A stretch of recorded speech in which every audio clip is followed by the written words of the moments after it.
Well, we are going into communion in just a few minutes, but in the video I said we'd be praying for Jared later. That's probably because I thought it was going to be on a different day. But anyway, today is the Jared show. Jared wasn't originally meant to lead our worship this morning. Carl was going to cover that, but because of where Hannah's at, Jared is with us this morning. So Jared, thank you for all you're doing at last minute. The way I've thought about Missions Month in terms of preaching was we'll have a word from one of our missionaries, an update, and then I just want to spend a couple of minutes, and just to show you that I'm telling the truth, I only have 3 sheets of notes. This is half of what I usually have, so hopefully we can just do some reflection on what it means to be on mission in this February Missions Month. We are on pause, in a way, with our body series that we have been working on through January. We're going to pick up those themes again, but we're going to spend this time in mission. And mission is the word that Christians use to describe our mandate from Jesus in Matthew 27. Go into all the world and tell this good news about me. And I'm going to be borrowing some ideas from pastor and theologian Tim Keller's book called How to Reach the West Again. I've been listening to the podcast, actually heard about it through a few places. Katie suggested it, and I believe has it on our list of resources. But in that book and that podcast, Keller's talking about how we can have a fresh missionary encounter with 21st century cultures in the West. Formerly, what we would have called Christian cultures or Christendom, now are entering into a new phase. And what does it look like to be missionaries right in our home culture? We haven't had to stretch these muscles. I've said that before. Our intercultural muscles are a little flabby, and so we need to get those practices back that help us engage people when they think differently from us. They speak a different language, in a sense. There'll be a folder, too, that you can check out where there will be the full versions of interviews. Jared's, I think we got the full thing edited, but there are a couple longer ones which we have edited down. If you want to see the whole thing over the month, just go to that folder and you can find the different versions.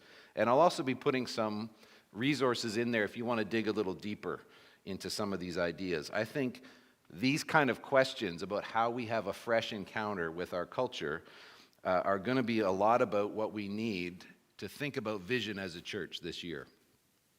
These are questions that are central to how do we connect with our neighbors in an ethical way, in a loving way, in a kingdom way.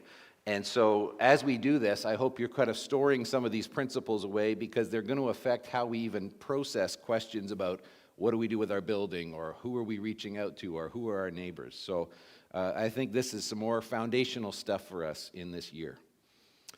If you think about the good news of Jesus, right away, the good news of Jesus came from a Jewish source speaking in the common dialect, which would have been Aramaic in the Middle East, and almost immediately gets transferred to a new culture, because the rest of our New Testament is written in Greek.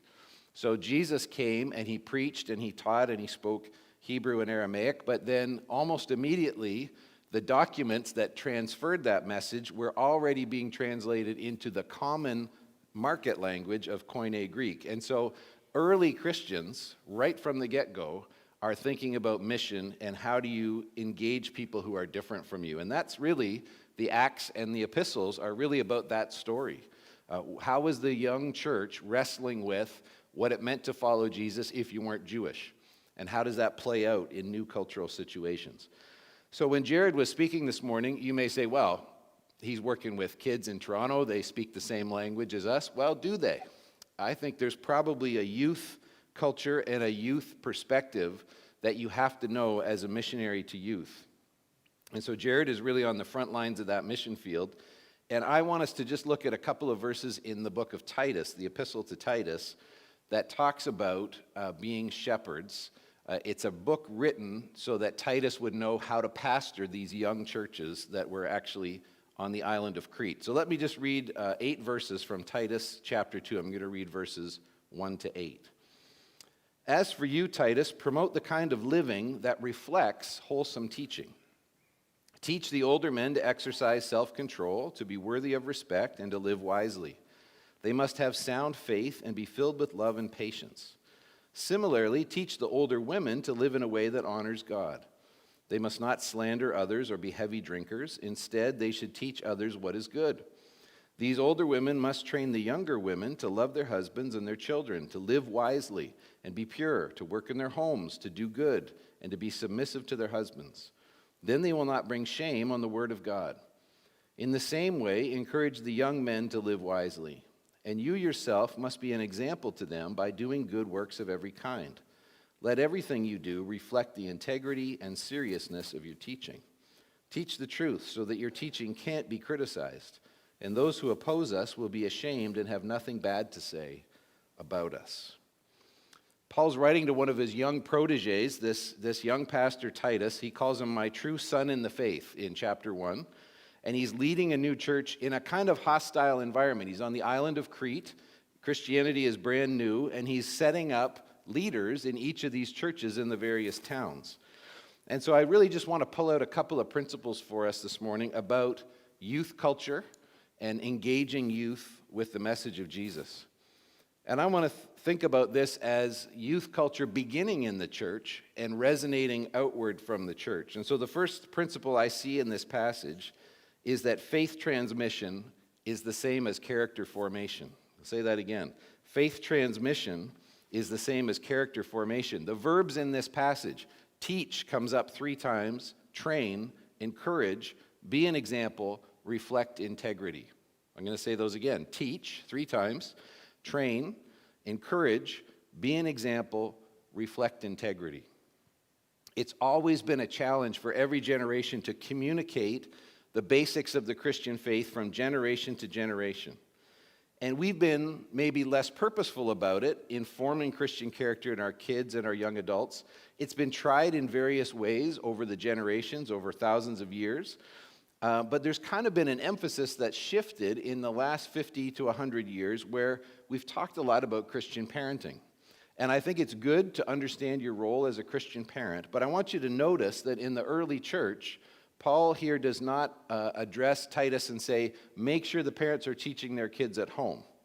He says that it's the whole church's responsibility to train the older and the younger. Those who are more experienced in the faith bring along those who are younger in the faith and say, here's the things that we've learned about Jesus.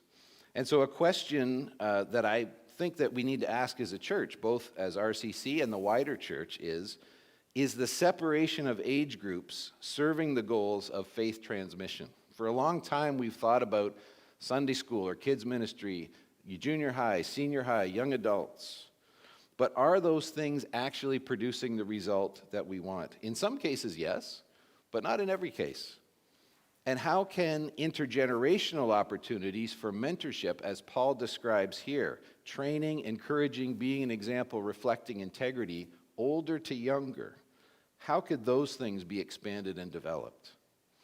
Second quick thing that I see in this passage, we've said that faith transmission is connected to, it's almost the same as character formation. So we've tended to say, oh, we want you to learn these things. We have names for these practices like catechism or baptism class or membership class. And those are good things.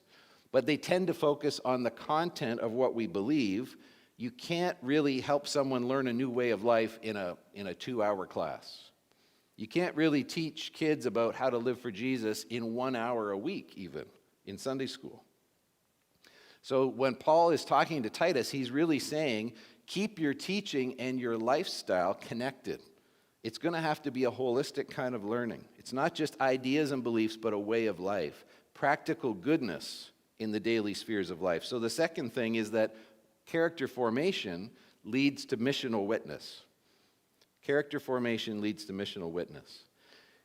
Live wisely, Paul says in verses 2, 5, and 6, and live with integrity, he says in verse 7.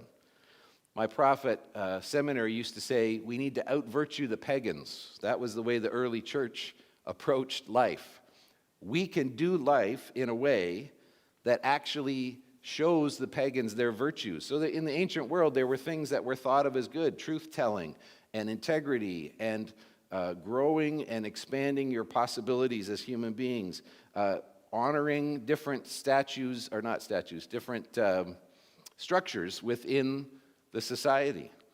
And the Christian said, actually, we can do all that with a clean conscience before God. I mean, we can't call the emperor God, so there's some things we can't do. But we can actually embody the virtues by the Holy Spirit that you're looking for.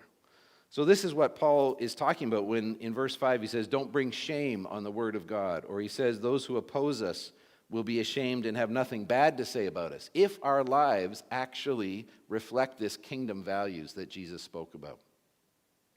The wider culture, both in the first century and the 21st century, is watching to see if anything good is coming from these weird Jesus people. I think we were talking about weird and wonderful earlier today. And in his book, Keller calls this faithful presence. You know, there are things that we have said about what it means to be a part of a culture that thinks differently from us. We've had a couple of options that are often given to us. One is to run away from the culture. So everything outside the four walls of the church is evil. We've got to avoid it. We don't want to be contaminated by it. And so we get very inward-looking expressions of Christianity that really separate themselves from anything around them. They don't really have presence with other people outside of the Christian community. But they've tried to be very faithful. And then you have another kind of approach which says, we are going to dominate, we want to find the structures of power and Christianize them so that we can force everybody to do exactly what we think they should do. And we've seen that south of the border. We may even be seeing some of those things infiltrating in Canada. But the idea that if we get a hold of the political power, then we can institute the things that are of the kingdom and make sure everybody does it the way we want them to do. Neither of those is what Keller is proposing the early church did. They didn't seek political power, nor did they run away from the culture they were a part of. They were a faithful presence in the culture, a faithful presence. What Jesus called salt and light in Matthew chapter 5. Jesus said, let your light shine before others, that they may see your good deeds and glorify your Father in heaven. Formation of character equals missional witness. When we begin to live like the kingdom, we begin to have an impact beyond what we could even say or project or do with media. Any of that stuff is great as tools, but Paul is saying keep your teaching and your living connected and impart that to the next generation. Christianity was first called the way. If you look in the book of Acts, they called it the way. It was a way of life. It was a distinctive way of life. There was something different about it. And so the kids that you and I have in our lives, the youth that we know, our young adult, children or friends, they are being formed into a kind of lifestyle all the time. I was reading some research about smartphones and internet access and the way that immersion in that media is different than what you and I experienced growing up. When I was growing up in the country, we had 3 channels on the TV. And it used to be a phrase that we would say, there's nothing on TV. Well, of course, it didn't mean they'd stop broadcasting. It meant there was nothing of interest to us on TV. It was something for adults or some other program we weren't interested in.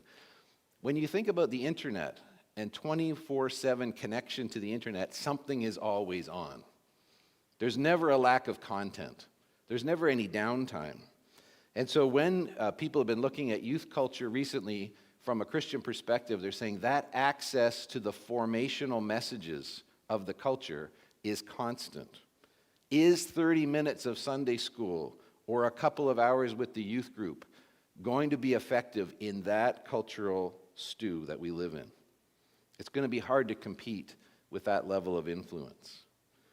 So my question about faithful presence, about character formation becoming missional witness is this: how's it working for us? In the words of, I think Dr. Phil used to say that. How's it working for you? Some things are working, and I'm going to post some of the best Canadian research. You may have heard of the Hemorrhaging Faith report from a few years ago, and then there was a follow-up called Renegotiating Faith. It was really looking at young people, teenagers, transitioning into young adulthood, and there's some great information in there. So some things are working. Camps are one of the things that consistently come up as positive experiences. Mission trips, other mentorship opportunities. These are the places where faith development is really happening. So how is it working for us, the way we've been approaching it? How might we become people who are equally concerned about character formation as much as right teaching. There's some fancy words that theologians use: orthopraxy, orthopathy, orthodoxy. Ortho means right.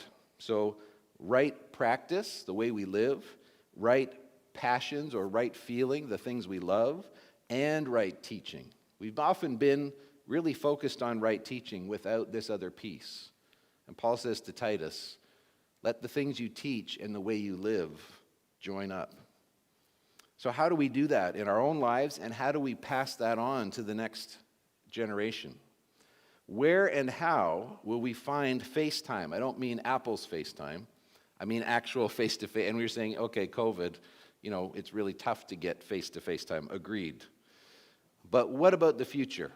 Where will we find that person-to-person contact with those who are younger than us or new in the faith to really imprint on them both the teachings of Jesus and the lifestyle, the way that he calls us to do? We need to reevaluate what we're used to in light of the missional reality where we are now. That's just a real quick snapshot of youth culture and some possibilities of engaging generation to generation.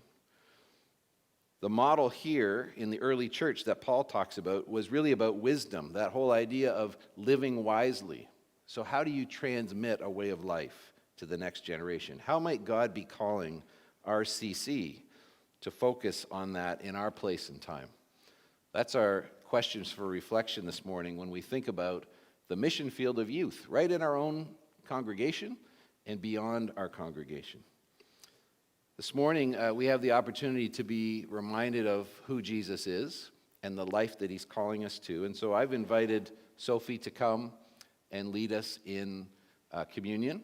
She's going to take us through receiving the elements, and after that, we're going to sing a song together. So, Sophie, I'll invite you to come and lead us in the celebration of communion together.